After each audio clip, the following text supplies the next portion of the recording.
নামক ভারত যদি আমাদের এখন আধিপত্য বিস্তার করে তাহলে আমরা নারীদের নিজেদের ঘরের ভিতরে ঝামেলা করতেছি। কথা বলি, আর আজকে ইরান যে আসলে মুসলিম রাষ্ট্র দেখেই যে তাদের পক্ষে কথা বলছি এরকমটা না। ইসরায়েল হচ্ছে গোটা পৃথিবীর হচ্ছে একটা ক্যান্সার। এই ক্যান্সার যেখানেই যাবে সেখানেই ক্যান্সার সৃষ্টি করবে।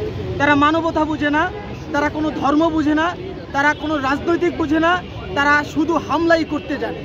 তারা আজকে নারীদের উপর হামলা করেছে, শিশুদের উপর হামলা করেছে।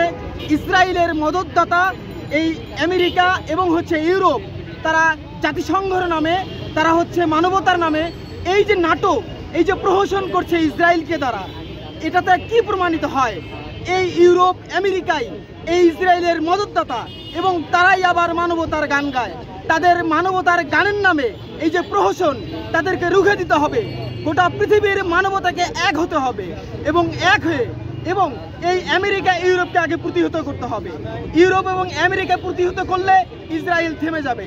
ইসরায়েলের যে আগ্রাসী মনোভাব, আজকে ইরানকে আক্রমণ করেছে, কালকে পাকিস্তানকে আক্রমণ করবে, তারপরে বাংলাদেশকে যে আক্রমণ করবে না এটার কোনো ঠিক নাই। এবং আমরা চাই পৃথিবীর ভিতর মানবতা বাস করুক। এই ইসরায়েল মানবতার নামে বছরের পর বছর, যুগের পর যুগ, এই যে অর্ধশত বছর ধরে মানুষকে খুন করছে, নারীকে খুন করছে এবং হচ্ছে শিশুকে খুন করছে, এটার দায় কে নেবে? আমরা বাংলাদেশের তথাকথিত অনেক মানবতার নামে সংগঠন দেখি, তারা তো আজকে ইসরায়েলের বিরুদ্ধে কোনো কথা বলে না, তারা কোনো সময় ইসরায়েলের বিরুদ্ধে কথা বলে না। তারা মূলত চায় কোনো একটা দেশের এজেন্ডা বাস্তবায়ন করতে। এবং আমাদের জাবের ভাই যে বললেন যে আমাদের পার্শ্ববর্তী একটা ইসরায়েল রয়েছে, এটা হচ্ছে ভারত। ভারতের যে আধিপত্য বিস্তার এই বাংলাদেশকে কেন্দ্র করে, এটাকে প্রতিহত করতে হবে। এখনই সময়। এই যে জুলাই যোদ্ধার পর কিছু মানুষ, কিছু তরুণ, গোটা দেশ জেগে উঠেছে বাংলাদেশের জন্য, দেশের জন্য কাজ করার জন্য। আর এই দেশে যদি এই তথাকথিত ইসরায়েল নামক ভারত যদি আমাদের এখন আধিপত্য বিস্তার করে, তাহলে আমি মনে করব এখন আমরা আগের যুগেই আছি। এই ইন্টারিম সরকারের প্রতি আমার অনুরোধ, ভারতীয় আধিপত্য বিস্তারকারী যারা আছে এই দেশে, তাদেরকে হটানোর জন্য, তাদেরকে সরানোর জন্য, তাদেরকে সরিয়ে দিলে আমরা বাংলাদেশ তথা বিশ্ব মানবতার গান গাইতে পারবো। আমরা হচ্ছে ইসরায়েলের বিরুদ্ধে কথা বলতে পারবো, আমরা নারী শিশু হত্যার বিরুদ্ধে কথা বলতে পারবো। ধন্যবাদ সবাই। দেশের ভূমি দখল করে সেটা আমরা ফিলিস্তিনে দেখেছি, সেটা আমরা লেবাননে তারা যে আক্রমণ করেছে সেটা দেখেছি, আমরা সিরিয়াতে সেটা দেখেছি। সুতরাং আমরা আজকে যেই কথাটা বলতে চাই, একজন মুসলিম হিসেবে নয়, একজন মানুষ হিসেবে যে কথাটা বলতে চাই, সেটা হচ্ছে পৃথিবীর কারো কোনো অধিকার নাই কোনো একটা দেশের অভ্যন্তরীণ প্রতিরক্ষামূলক ব্যবস্থাতে আক্রমণ করা এবং সেই দেশের নিরীহ মানুষকে হত্যা করা। তো আমরা এবং এই যে তারা হত্যা চালাচ্ছে বা হচ্ছে তাদের যে আক্রমণ চলছে পুরো পৃথিবীব্যাপী, এর পিছনে আমেরিকা এবং ইউরোপের প্রত্যক্ষ সহায়তা রয়েছে। নয়তো সামরিক বিশ্লেষকরা দাবি করেছেন যে ইসরায়েলের এখন পর্যন্ত এই সক্ষমতা নাই যে তারা পারমাণবিক স্থাপনাগুলোতে আক্রমণ চালাবে, কারণ হচ্ছে একমাত্র আমেরিকার কাছেই সেই বোমারু বিমানগুলো রয়েছে যার মাধ্যমে এই স্থাপনাগুলো ধ্বংস করা যায়। সুতরাং আমরা স্পষ্টত দেখতে পাচ্ছি যে আমেরিকা পূর্ণ সহায়তা করছে। এবং আপনারা সাংবাদিক ভাইরা অবশ্যই জানবেন যে গতকালে এই আমেরিকার পক্ষ থেকে বিভিন্ন দেশে যে তাদের যেই সামরিক স্থাপনা ঘাঁটিগুলো রয়েছে সেগুলোকে তারা জেট ফাইটারগুলো প্রেরণ করেছে এবং তারা মোটামুটি ধরাই যায় যে ইসরায়েলের পক্ষ হয়ে একটা যুদ্ধের তারা প্রস্তুতি নিচ্ছে। সুতরাং যারা প্রতিনিয়ত আন্তর্জাতিক মানবাধিকারের কথা বলে, যারা প্রতিনিয়ত বিশ্ব শান্তির কথা বলে, যারা জাতিসংঘ প্রতিষ্ঠা করেছে বিশ্ব শান্তির লক্ষ্যে, তারাই যখন আসলে বিশ্ব শান্তি এবং আমরা দেখতে পাচ্ছি তারাই পক্ষান্তরে ইসরায়েলের পক্ষ হয়ে বৈশ্বিক শান্তিকে নষ্ট করছে। সুতরাং আমেরিকা এবং ইউরোপের যে এই দ্বিচারিতা, আমরা এটা তীব্র নিন্দা জানাই এবং আমরা বাংলাদেশের পক্ষ থেকে বাংলাদেশ সরকারকে অনুরোধ করব যাতে সে অতি দ্রুত ইসরায়েলের এই আগ্রাসনের বিরুদ্ধে অলরেডি সে একটা বিবৃতি দিয়েছে, যাতে আরও সুস্পষ্ট বিবৃতি আসে। এবং আমরা কোনো ধরনের যুদ্ধ চাই না, আমরা চাই হচ্ছে শান্তি। বাংলাদেশ সহ পৃথিবীর প্রতিটা রাষ্ট্র, উইঘুর, কাশ্মীর থেকে শুরু করে ইরান, ইরাক, সিরিয়া, গাজা, প্রত্যেকটা দেশে শান্তি ছড়িয়ে পড়ুক এবং আমাদের যেই মানবতা সেটার ভুলুণ্ঠিত না হোক। সকলকে অসংখ্য ধন্যবাদ। বাংলাদেশ জিন্দাবাদ, ইনকিলাব জিন্দাবাদ। এটাকে আমরা তৃতীয় বিশ্বযুদ্ধে ঠেলে দেওয়ার দিকে তৃতীয় বিশ্বযুদ্ধের কারণ হিসেবে দেখতে পারি, তাহলে আমরা এটাকে পারিপার্শ্বিকতা হয়েছে এর তেহরানের সমর্থন আছে এবং আমরা ইসরায়েলের এরকম জঙ্গি হামলার বা মানবতা বিরোধী বর্বরচিত হামলার বিরুদ্ধে নিন্দা জানিয়েছে। আসলে দেখেন ওয়ার্ল্ডে যে যুদ্ধ শুরু করছে যুদ্ধগুলো দেখেন মধ্যপ্রাচ্যের অশান্তির অন্যতম কারণ হচ্ছে ইসরায়েল। 1948 সাল থেকে তারা একটা দখলদার ফিলিস্তিনের ভূমি দখল করে আমরা বেলফোর ঘোষণা থেকে জানতে পারি দেখতে পারি, আমরা সবাই ইতিহাস জানি। তো সেক্ষেত্রে দেখেন তারা প্রথমে ছোট্ট একটা ভূখণ্ড নিয়ে কীভাবে আজকে ফিলিস্তিনের প্রায় 70% থেকে 78% কীভাবে দখল করে নিয়েছে এবং মধ্যপ্রাচ্য দখলে কীভাবে পায়তারা করতেছে।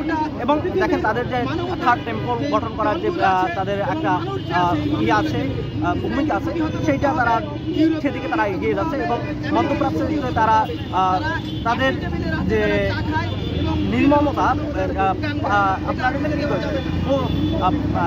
পাশবিকতার প্রকাশ পাচ্ছে মধ্যপ্রাচ্যের হামলার মাধ্যমে। এখন প্রথমে ফিলিস্তিনের গাজাকে কীভাবে ধ্বংস করা হয়েছে, মাটির সাথে ধরিয়ে দেওয়া হয়েছে, লেবাননে হামলা করা হচ্ছে, আবার দেখেন একই সাথে ইরান মধ্যপ্রাচ্যের অন্যতম পরাশক্তি ইরানের উপরে হামলা করা হচ্ছে। এখন আপনি দেখেন ইসরায়েলের কি সক্ষমতা আছে যে সে একই সাথে 3টা রাষ্ট্রের সাথে যুদ্ধ করবে? এই সক্ষমতা কিন্তু তাদের নাই। তাহলে এটা কাদের মাধ্যমে হচ্ছে? তাহলে এটা পশ্চিমাদের মদদেই হচ্ছে এবং পশ্চিমাদের প্রক্সি হিসাবেই তারা আসলে কোর্টে খেলে যাচ্ছে। এটা আসলে তাদের খেলা নয়। এটা বন্ধ করার জন্য পশ্চিমারা আমাদের কাছে এই যে মানবতার গান শোনাচ্ছে, কিন্তু মানবতার গান আসলে তারাই কিন্তু সব থেকে বড় মানবতা বিরোধী। এখন এই মানবতা বিরোধীর মুখোশ উন্মোচনের জন্য যদি সমগ্র ওয়ার্ল্ড শান্তিকামী মুক্তিকামী মানুষগুলো যদি একত্রিত না হয়, সমস্ত রাষ্ট্রগুলো একত্রিত না হয় এবং এই জাতিসংঘের মতন ব্যর্থ সংগঠনকে এই সংগঠনকে ব্যর্থ ঘোষণা করে নতুন কোনো ওয়ার্ল্ড ওয়াইড সিস্টেম না চালু করা হয়, তাহলে আসলে এইগুলো বন্ধ হবে না। আস্তে আস্তে সমগ্র পৃথিবী তৃতীয় বিশ্বযুদ্ধে জড়িয়ে যাবে বলে আমি মনে করি।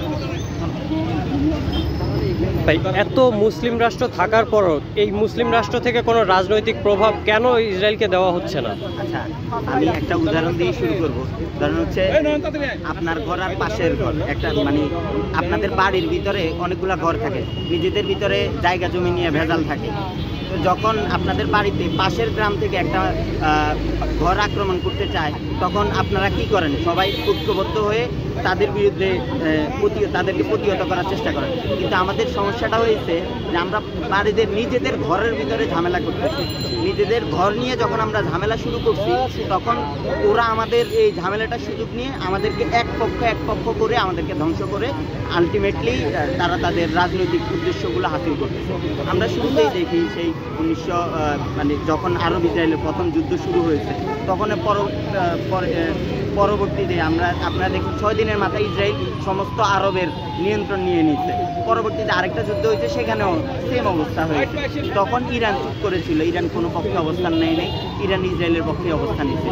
তখন যদি তারাই সম্মিলিতভাবে একত্রিত হয়ে এই প্রতিহতটা করত, তখন হয়তো ইসরায়েল সেখানে হয়ে যাইত, আর আজকের এই দিন দেখতে হইত না।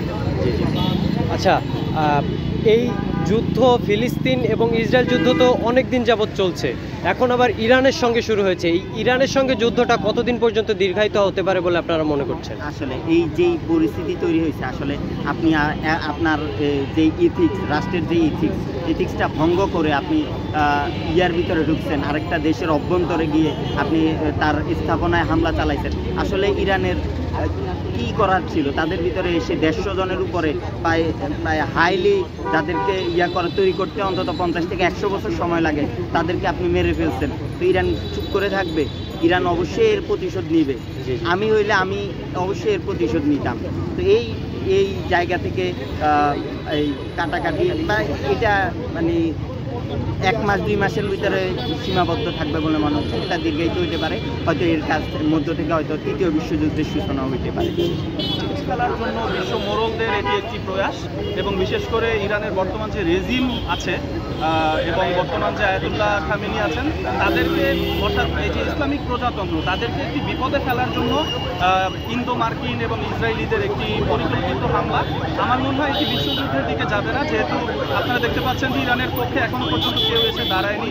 আমরা ভেবেছিলাম চীন, রাশিয়া কিংবা পাকিস্তান হয়তো বা তাদের পাশে দাঁড়াবে, কিন্তু এখন আমরা তেমনটি বা বস্তুকে আমরা লক্ষ্য করছি না। সুতরাং এটি আসলে বিশ্বযুদ্ধের দিকে গড়ানোর কোনো মনে হয় না এখনই অবকাশ আছে, কিন্তু বিশ্ব বাণিজ্যের প্রতি একটি বড় হুমকি এবং বিশ্ব বাণিজ্যে অলরেডি আপনারা দেখেছেন যে তেলের দাম প্রতি ব্যারেল প্রতি $73 হয়ে গিয়েছে। এটি $100 হয়তো পৌঁছে যেতে পারে, যেটি আমাদের মতন একেবারে উন্নয়নশীল দেশগুলোর জন্য খুবই বড় একটি হুমকির কথা।